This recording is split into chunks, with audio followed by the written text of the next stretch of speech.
right? Because how would I like it if I was dead and that shit was going on above me and I couldn't do anything about it? So I went back and I laid by him, and we had a pretty good conversation that I imagined. He was telling me about his childhood and how he used to run up and push over his dog when he was trying to poop, and he would just laugh like,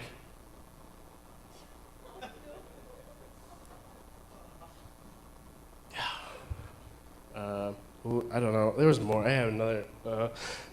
He was telling me about his childhood sweetheart, and you could see the passion in his eye when he was talking about it. He was just like, you know who Fancy Ray is? Oh, Fancy Ray, no?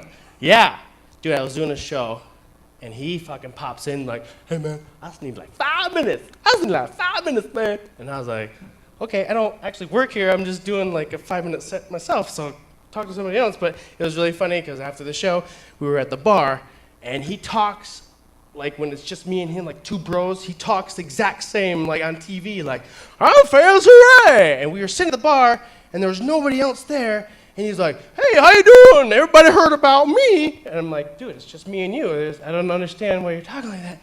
And like the bartender was over there, he's like, from East Coast to Shaolin, ask your mother. And I was like, I just asked you how your show went. I don't know why you're talking about my mom right now. And this is a true story. Yeah, he was really cool.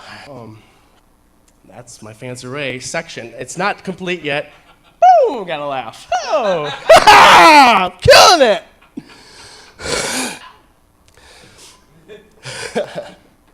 5 meant 5 minutes or 5 seconds. Look what I can do on the stage. I can do this. I can do this. Fuck this. Fuck. That's how I dance.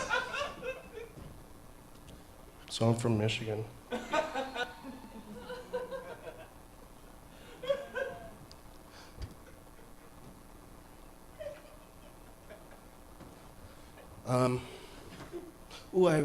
I wrote a new joke recently. It's not that good, but I think it's funny. Oh, I didn't tell it yet. Okay, so I've never and I hope, whatever, I don't care if anybody gets offended. I hope, I've never seen like a redhead. I've seen like a lot of orange heads, but never like a true redhead. You know, they say, oh, it's a redhead, but it's orange hair. And then they call them gingers, and I don't understand because have you ever seen ginger? Ginger is brown and yellow. Like you cut, and it's not orange or red. And I'm like, why do they call them gingers? They should call them like, I don't know, like cheese nips. Because, like that should be their nickname. Hey, what's up, cheese nip? Because really, deep down, all redheads are just orange crackers. Boom! Oh! Orange cracker. What's up, cheese nip? Or cheese it, but that's like a zit. Cheese it. Gross, so it's gross. I just go cheese nip. I don't know. How much? I got more time. You want me to dance again? I will fucking dance. Ah! That's how I dance. Anyway. We're good? I love you guys. Thank you.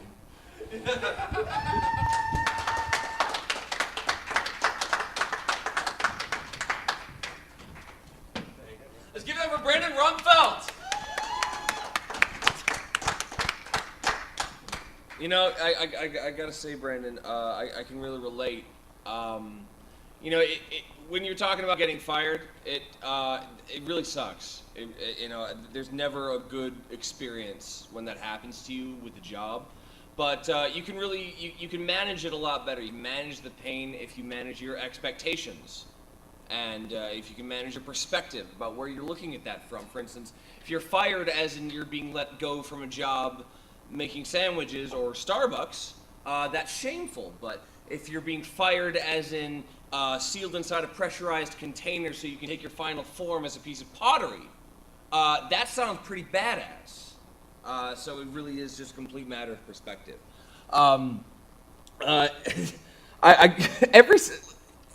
Just give it up for Brandon again. Give it up for any of the performers who are coming up here to do stand-up at 6 a.m. on Sunday. This is church time. I mean, I was really actually surprised that you didn't mention more Jesus, Brandon. Thank you / for shame for not mentioning more Jesus. Right now, though, I want to bring somebody to the stage who hails from the same city I hail from, Chicago. We were both born in Chicago. Am I right that you live there currently? No? Okay, because I was about to credit you as one of the 8 unmurdered people in Chicago. But I guess I don't get to claim that now. But you survived. We survived. Yes. We share a bond, sir, that not many people share. Especially if you grow up in the Schaumburg area like me. Yeah. See, this guy gets it. You know what we need more of here? Fuddruckers. We need more of those. If you don't know what a Fuddruckers is, you're probably better off. Now, right now I do want to bring to the stage for half an hour of more viciously, wickedly funny comedy stylings. You're not a good person is what I'm trying to say. Viciously, wickedly funny comedy stylings. Please welcome to the stage Lyle LaRue. Let's give it up for Lyle. Thank you. So do all these microphones work the same? Oh, yeah. Good. All right. Work the same if you work the same. Well, yes, I said the introduction for me would be from Iowa by way of suburban Chicago. And it isn't lost on me when you talk about Schaumburg. When I lived there from 1998 to 2004, I worked in Schaumburg near Woodfield Mall, and I lived in Des Plaines. One of my college roommates was from Schaumburg and is now a cop in that town, although I didn't hear from him that much when I lived there, but that's neither here nor there. Yes, I still go back there once a year to visit old haunts. I now go in during hockey season. The way I tag that one is, yes, I'm going there and seeing a hockey game, the minor league Wolves team that plays in Rosemont. I will say that again. I left Minnesota to watch a hockey game. That's like leaving Germany to go drink a beer. But I ended up realizing that one of the things that I missed the most about living there was that hockey team. I mean, for those who have lived there or visited there, they may have heard of Wayne Messmer, who's well known for singing national anthems and such, originally with the Cubs on WGN, and now he does that for the Wolves hockey team and is part owner. And you really have to enunciate that because, of course, Wolves almost sounds like Bulls, which is another one of their sports teams. And then I also say, well, they win more than Minnesota's Wolves do. Well, that's not saying much. Yes, I've been doing stand-up for a while, over 7 years. I've seen a lot during that time, and I'm trying to think of where I begin on that. I know with some I would say that I don't know why it took me as long as it did to finally take the stage. I didn't take the stage till I was 34, if you can believe it. But it's called I lacked the confidence for a while with that and a lot of other things. That's what it is. And I'm thinking of the earliest attempts I made at telling jokes. Earliest one I can think of was in a guidance counselor also when I was in junior high, and I'm still not sure what landed me in there because I'm pretty much a straight arrow on things. But even the guidance counselor must have seen my talent for comedy because I said about one classmate named Ford that he was one of the few Fords found on the road dead. And the guidance counselor said, "You like those one-liners, don't you, Lyle?" "Yes, I guess I do." And I remember that same guidance counselor another time. I was running down the hall at the junior high, and he said he wanted me to go back and walk it. It's like, no, I'm not going to do that. And then he went to deferred to another student who said, no, he really does make you do that. And it's like, and even then I was cynical. I think you learn to be cynical at an early age. And I said, you paid him to say that. Come on, now pay him now. He never did pay him. And then even after that, I did show some of that talent. There was a rhetoric class at the University of Iowa, that's the college I went to, and the instructor said, "You have an ongoing monologue." Well, yes, I do. And then there was my first temp job in suburban Chicago where they wanted to nickname me Talk Radio. And it's like, all right, now, again, all of that explains why I finally got on stage, but I don't know what you call it other than Arrested Development. And I don't mean the TV show or the music group as to why I just was too shy to do it for a while. And at my office job, they were surprised that my Myers-Briggs profile changed. It's like, you have to be extroverted to do comedy. I've seen how that has changed a lot of other things in life where I'm not afraid to talk to people anymore. I keep telling myself, well, I go up in front of people I don't know and I know what to say. I think of the examples about that all the time. It's like, why am I afraid to talk to this attractive girl that's already married to somebody else at work? I don't want to date her. It's like, oh, all right, just treat her like everybody else. Good, done. Do I want to cover the office job now? Yes, I do. I told my boss about doing this comedy marathon, but I didn't tell him exactly where it was going to be. So it's like, oh, all right, I don't know, that was a Freudian thing, or I didn't want him to see me here or what. I don't know. But he's cool about me doing comedy. And the boss I had before that wasn't. But he hasn't seen me perform yet because he said he has like 5 or 6 dogs and he likes to be home with them on the weeknights, so only the weekends work. It's like, okay, that is a joke in and of itself. I'm just trying to think of how. I wouldn't want that many dogs. That sounds like that'd be too much to handle when you're walking them. They'd probably be taking you for a walk. And I don't like doing jokes about people I have respect for that much. So that's all I can think of to say about that boss. I know there was one time recently where I said there was a dust-up about doing online classes. The senior leader likes them done early. Well, the senior leader doesn't do my work. And he's, well, Lyle, I don't call it a dust-up because I don't have dust-ups with people I respect. It's like, okay, I won't talk about it again then. I think that may be my problem for a while is my very good memory, which means I can remember things I wish I could forget. Oh yes, other office colleagues.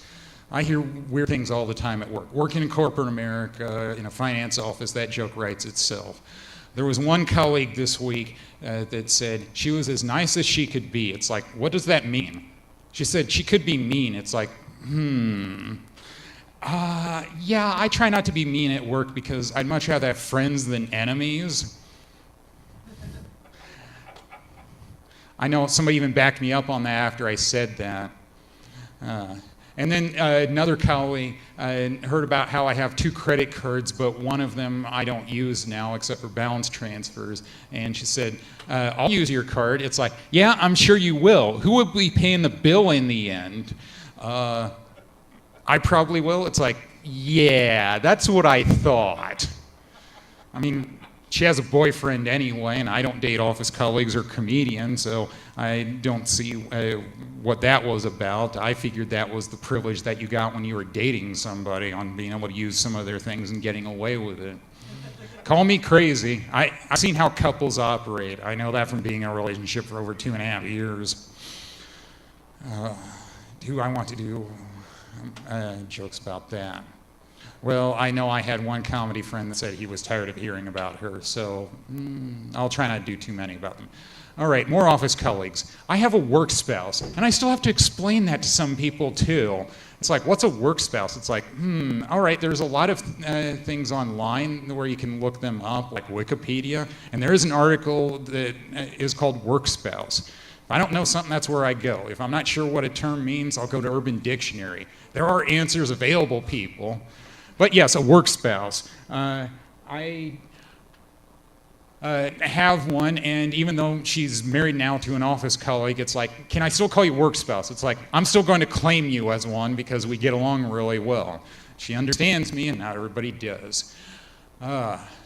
But I know that she's the go-to one whenever I need something like expertise or supplies or whatever. So she's a good one to know. And I keep offering things to her like, do you want a food gift certificate or something like that? It's like, no, that's fine. It's like, well, we have the monthly vote or contest, so I usually vote for her to stay eligible in hopes I can win. So in some ways, I'm already responsible for that if she's won a few of those. So there we go. But one time where she really was helpful was finding supplies, and it's like, I don't know how she did it. I didn't bother to question it either. But it reminded me of a TV show I watched as a kid called Facts of Life, the character named Jill. Where there was one time she got beer, and then she was asked about that. How'd you get beer? I got beer. And then I went to my work spouse, and I told her about that. She said, I got beer. So, yeah, she was able to play along with that one. And I know when I ask for her, I have changed what I will say to her. For a while, I was calling her Captain because she did seem to run the department unofficially. But for a while, her name is Ann. And I will just say, Yo, Ann! So then it sounds like the Rocky movies, Yo, Adrian! And then she also knows, hey, I need something. And sometimes it's just, I'm telling her about what I did over the weekend instead of something related to work.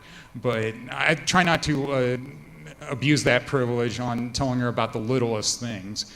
And I know sometimes she's been on leave, and then I'll have her number and we'll call. I said, well, make it back whenever you can. We're doing our best without you.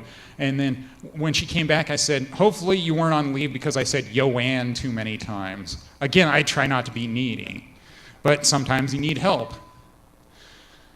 Oh, is that Jenna? Did you make it back, Jenna? Good. All right. Now I want to do the joke that you inspired once again. Yes, I kept saying thank you to you because I know I was a last-minute replacement after getting waitlisted. So I know I have done that to other people before. Some might think that I overdo it. Well, I guess I'll explain that a little to my work spouse. But here we go. I know I've done that to other people before, and I guess my strongest memory of doing that to anyone was when I was living in suburban Chicago, where I moved there in '98, and then almost a year later, I finally landed with my current employer after washing out of a lot of temp jobs. And whenever I saw the HR person after that, and I was with that company almost 5 years before I got laid off, I would always say to her, thank you for hiring me. And I know that few others will ever do that, especially that often. And when I was laid off, I happened to see her in HR, and then I had to ask, why isn't Merva giving me my walking papers? And I was told by who did was, she refused to. I guess I touched her by being so thankful that she couldn't do both, hire me and fire me. It's like, wow, I didn't know I could influence people like that, but you just never know. And that's truly how I felt. I mean, I know that rejection is part of the human experience, but with somebody like me, I wanted in the worst way to prove that I was good at what I did, and after all the problems that I had, of course I was going to be thankful. And there are other times where I'm surprised how I've influenced people. I have a friend that worked in sales in the Twin Cities for a year and a half, and then she went to Chicagoland to do another sales job, and then eventually she went back to school and got a master's in broadcast journalism. Now she's a journalist. And I went to her, Emily, did I influence you to do that? She said, I think you did. How was that? I went to a silent auction, and I won a studio tour at WCCO TV. And I wanted her to come with me, and she did, even though she said, well, I'm too busy, I don't have the time. It's like, I'd be bored if I did it by myself. Please come with me. And it's like, oh, that was in the back of my mind when she was telling me that. So yay, but I don't hear from that often, but I probably have a lot of friends in high places that I could lean on if I wanted to, although I try not to do that very often. Again, that's another person I have a lot of respect for, so I can't think of too many jokes to do about her. Although, I'm a big fan of Bob Newhart, and there was one of the Legally Blonde movies, the second one, where he was in as a very helpful doorman. And when I saw that one, and I have it on DVD, I said that that friend reminded me a lot of the Reese Witherspoon character in it, where she had the Chihuahua, the convertible. And it's like, oh, did I really think that? And it's like, yeah, I guess we all have certain things we're guilty of. It's not too big of a deal.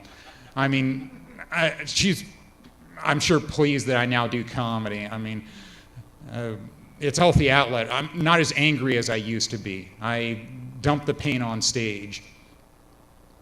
That brings me to movies, yeah. I saw that Hank Williams biopic recently called I Saw the Light. I know that those art house films don't last very long, but it sounds like it's getting extended a little, so thankfully I didn't gamble and lose on that one by seeing it early. But I liked how they depicted an interview that he did in it, and he said, we all have a little darkness in us, and I'm talking about things like anger, sorrow, and it's like, wow, it's profound what he had to say. But as a performer, well, I understand that you have a light on the world that not everybody else does on being able to observe things and put it in your art. I mean, I struggled for a while with things at work, and then I realized, wait a minute, do a joke about it, get rid of it on stage. It's like, yeah, I'm good now. I remember some annoying people at the office, and it's like, yeah, there's no winning with them, so I just started avoiding them. And with some of them, they give me fair warning about that. I'm old, leave me alone. Wish granted. Or there was another annoying guy that I was friends with that kept wanting to badmouth South Dakota because we have an office in South Dakota. There's nothing out there, there's nothing out there. It's like, yeah, I don't understand that either. It's like, why spend so much time on hating South Dakota? You don't live there, and they probably don't want you anyway if you have that attitude about South Dakota. Thank you.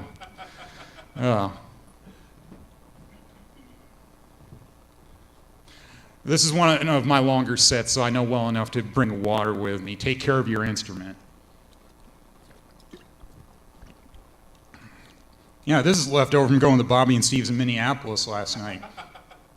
And I even brought a Canadian penny that was part of my change to remind me of the story of being there. I like going to Bobby and Steve's because, well, I grew up in Iowa, and that meant that I love Godfather's Pizza. And it's hard to find around here. But they have it at Bobby and Steve's if all you want is single serving. I think that's called being a bachelor. Yes, I do internet dating, but I've done it as long as stand-up, and no, it is definitely not going well. I guess I haven't met too many ladies yet that see this as attractive, but maybe it depends on the outfits. I seem to be comfortable wearing black like Johnny Cash. But yes, Bobby and Steve's. Last night, though, I didn't get Godfather's Pizza, but I was looking at what else they had, and the food server there said, well, it's about as fresh as you're going to find. And it's like, well, yeah, I wasn't questioning that, no problem there. But I didn't want anything spicy, and the chicken sandwiches were spicy. And I said, I'm a Midwest dude, and we don't do spicy aside from ketchup. And it's like, all right, I'm surprised that I've said dude as often as I have in recent years, but then I realized, well, sometimes that word works. And I went over to Great Britain, and I found out it's like them saying bloke over there. It's like, okay, it works. You use what works.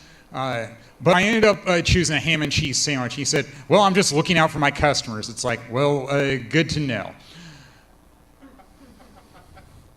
I'm the type that gets comedy material thrown in my lap all the time. I don't know what that is, other than as long as I live life and pay attention, I'm going to have things to do jokes about or things to write about on my blog. That's all I can think of. All All right, I just touched on internet dating. We should probably do that now, yes. I'm always hopeful, but it's kind of like fans of the Chicago Cubs. They're hopeful every year, and then they haven't won the World Series in over 100 years. So I don't know why I'm still hopeful about internet dating. I guess it doesn't cost me that much to do eHarmony. I'm doing a very good deal right now per month. But the most recent date I was hopeful about, but then I understood why she's still available. I mean, looked good on paper. I mean, master's from NYU, much nicer car than me, an SUV like a Jeep Cherokee, newer than mine. I have a 97 Ford Mustang that's beat up and a lot of rust. And she works in IT at a hospital, I think, probably makes more money than me based on all that information. And I know what my friends would have said after the first date at a Caribou coffee shop that lasted more than 2 hours until close at 9 o'clock. They would have said, lock it down. And that's what I was saying too. But you know what? That was over 3 weeks ago, and we haven't set up a date since. I have sent her 2 text messages since Easter weekend. She went out of town Easter weekend to see family in Wisconsin. Haven't heard from her, so it's like, yeah, I don't want to be anyone's patsy, so I pretty much accepted that one is not happening. Thank you. I like knowing that somebody's with me on that one. Yeah, I think that was the problem that I had with the only one that made it up to 3 dates since my longest relationship ended over 2.5 years ago, where we had one date and I thought we hit it off at a coffee shop, and then less than a week later I got an email. She said she didn't want to date right now. And then a little bit later on she said she was ready to date. We had 2 more dates, and then I was turned off by her because she wanted to talk a lot about celebrities, and she was very judgmental about a lot of things. And she had bad breath too.